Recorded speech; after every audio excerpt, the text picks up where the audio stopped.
Well, good morning. I'm State Representative Ryan Spain, Chairman of the House Republican Conference. I'm joined by my colleagues this morning, Leader Grant Worley, Leader Tim Butler, Representative Deanne Mazzocchi, Deputy Leader Tom Demmer, Deputy Leader Dan Brady, Leader C.D. Davidsmeyer, Representative Tony McCombie, and Representative Mike Murphy. The reason we're here today, here in the Capitol, is to talk about the urgent need for ethics reform. With so many things going on in the state of Illinois today, there really could be no more pressing issue that needs to be addressed with intense urgency than the need for ethics reform. We are gathered here in the last legislative week of 2019.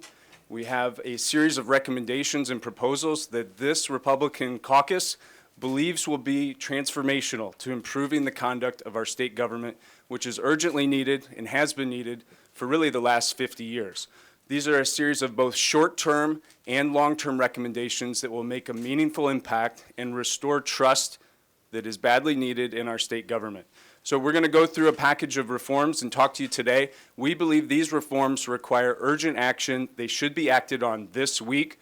The legislature should not be sent home until we've made meaningful strides to improve ethics in the state of Illinois and restore confidence of our state government. To go through our first package of proposals, I'll introduce now Deputy Leader Tom Demmer.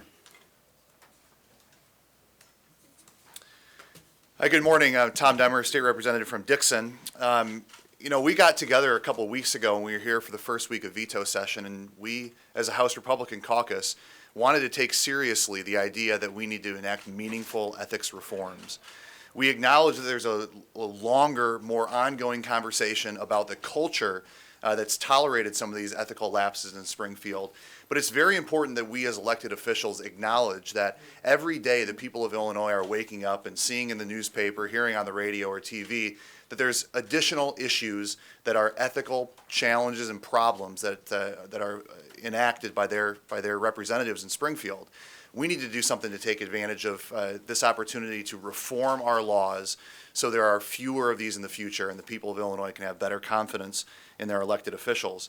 So to that end, we've put forward in public specific proposals for ethics reforms. I think that's important to know. We've put forward a couple of these bills a few weeks ago. The rest of the package came last week. This has allowed people in the public an opportunity to review those proposals, to see what we're talking about for ethics reforms, and hopefully help us build some momentum and attract support and co-sponsorship from both sides of the aisle. The first bill in the package is House Bill 3954 that strengthens the current requirements around statements of economic interest. This is where legislators have to disclose what economic interests they have, what ownership stakes they have, what could potentially compromise their own votes on bills that are pending before the legislature. Right now, the statements of economic interest are pretty sparse. They don't tell you a lot of information, and they leave a lot of gray area or questions when reviewing what a legislator's potential conflicts would be. We propose to strengthen those through House Bill 3954. We also have proposed House Joint Resolution Constitutional Amendment number 36, which would require a special election to fill a vacancy that occurs in the General Assembly. Again, this is an issue that is playing out really every to the hour right now with the potential replacement for former Representative Arroyo, who, after having resigned from the House under federal corruption charges, is now playing a role in selecting his own successor. That simply cannot happen and maintain confidence in the House that's the House of Representatives that people of Illinois should have. So we call for a special election to let voters pick the replacement there rather than even a official who's under indictment for corruption. We also propose House Resolution 588, which would allow a bill that has 5 co-sponsors from each party to be given an up or down vote in a committee. This is related to some allegations that came out around a member of the Senate who, as chair of a committee, would block votes for things that he personally didn't agree with or had clients or interests that didn't agree with, even though there was bipartisan support for those measures in the General Assembly. We also propose House Bill 3947, which would prohibit a member of the General Assembly or someone in their immediate family from lobbying for a unit of local government.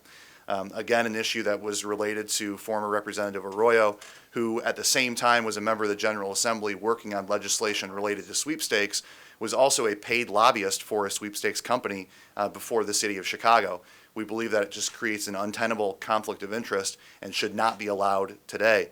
That proposal, I note, most folks are, when they hear that, they ask, how is that not already illegal? And that seems like a very specific example of a place where we can take action to correct what is otherwise an ethical conflict. The final bill in our package is House Bill 3955, which creates a mandatory and publicly available registry of situations in which a member of the General Assembly will contact a state agency to advocate for a specific vendor or a contract. Today, during the procurement process, if an active procurement exists, communication between members of the General Assembly and the state agency are recorded as an ex parte communication. However, when there's not an active procurement or an active bid out there, legislators can contact state agencies and sort of try to put their thumb on the scale to benefit a specific client or a contractor or a vendor. We believe there's legitimate cases for this, but those communications should be made public, and individuals across the state should be able to know which legislators are pushing for which contracts or vendors to be used. So again, we've been very specific in putting forward legislative proposals to correct some of the areas that have led to these ethical lapses. We believe that these proposals have been on file. They've been publicly reviewable. It's been weeks in some cases, and we believe this is the appropriate time to be able to act on those proposals and make meaningful steps that will not just create additional paperwork, but will actually close some of the loopholes that have been exploited. So with that, I'll turn it over to Representative Dan Brady. Thank you, Tom. Good morning, ladies and gentlemen. I, too, would like to touch upon the many bills that we've had filed in addition to these that Deputy Leader Tom Dimmer just went over. And nearly all of those sit in rules or in Senate assignments. There are bills that would address penalties for those who violate ethics laws, improve disclosure of outside interests, and address revolving door policies and more. But these bills don't get heard because today we have too much power invested in just a few. Also held with no action are fair maps.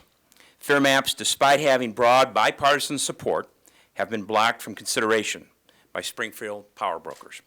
Today's mapping process, where very few select and draw the maps to protect themselves and their incumbent friends, breeds corruption. House Resolution 558 addresses this very issue and would allow fair maps legislation with dozens of co-sponsors from both sides of the aisle to finally be heard. The ultimate way to change the culture in Springfield is to enact fair maps, and that's what we're asking the majority party to join us in to do. And now Representative Grant Worley. Hello, Grant Worley, Naperville. It has been 3 weeks since the most recent criminal complaint has been filed. And while the majority party was quick to take action to remove one of their own members, nothing has happened legislatively on the ethics front. This is their standard MO. This is what they do. They'll show activity and then absolutely change nothing. That's unacceptable.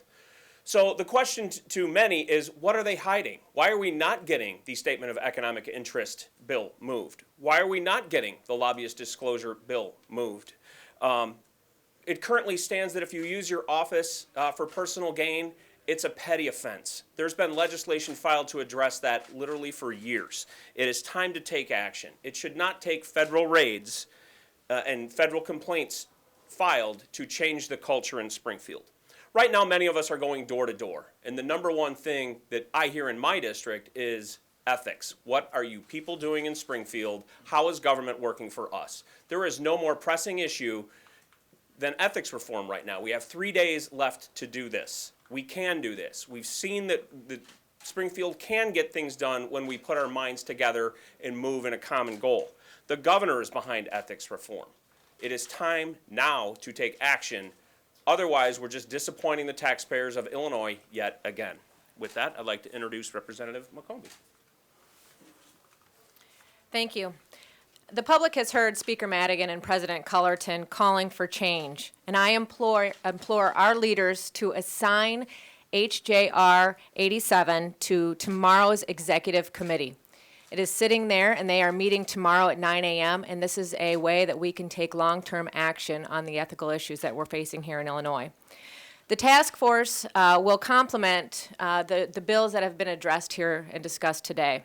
It allows for bipartisan, bicameral coalition to take a deeper look into the conflicts of interest, the financial disclosure requirements, and actually hopefully empower authority to the appropriate entities and find common sense solutions for the long term. Both short-term and long-term solutions are needed, and they're needed now. I'm calling on the governor, Dem leadership, and my colleagues in the House and Senate to take up bills in this package this week, and also put the ethics task force in place so additional long-term work can be done.